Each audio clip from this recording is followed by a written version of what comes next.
বাংলার সঙ্গে যারা সম্পর্কিত আমাদের সকলের বোঝা দরকার যে বাঙালির অস্তিত্বটাই শেষ হয়ে যাচ্ছে।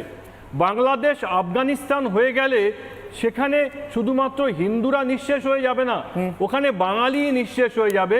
হিন্দুহীন বাঙালি আর বাংলাদেশ আর আফগানিস্তানের মধ্যে কোনো মূলগত পার্থক্য নেই।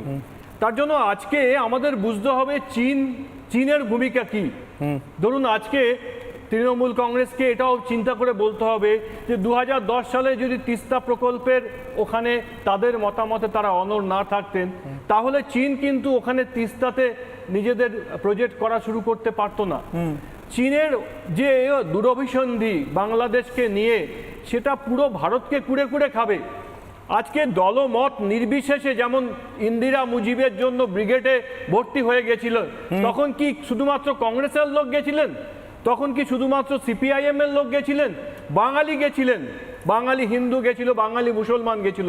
আমি বারবার করে এই কথাটা বলছি এর জন্যই, বাংলাদেশের মুসলমানদেরও বাঙালি হয়ে থাকতে গেলে প্রতিবার পয়লা বৈশাখের সময় তাদেরকে নিজেদের রক্ত ঝরাতে হয়। ঠিক তাই আজকে একটা বাঙালির অস্তিত্বের সংকট।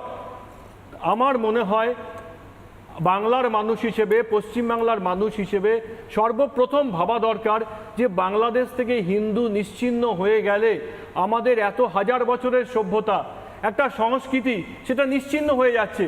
সেটা রাজনৈতিক কোনো বিষয় নয়, এটা আমার অস্তিত্বের বিষয়। ওখানে আমার রক্ত, আমার ভাইয়েরা আছে, এটা বোঝা প্রয়োজন। আমার তো ঠিক এখানেই প্রশ্ন জিষ্ণুবাবু, তাহলে গোটা দেশের সংসদ একসঙ্গে হয়ে যা 71-এ সম্ভব হয়েছিল তা ইউনুসের জন্য এখন কেন সম্ভব হচ্ছে না?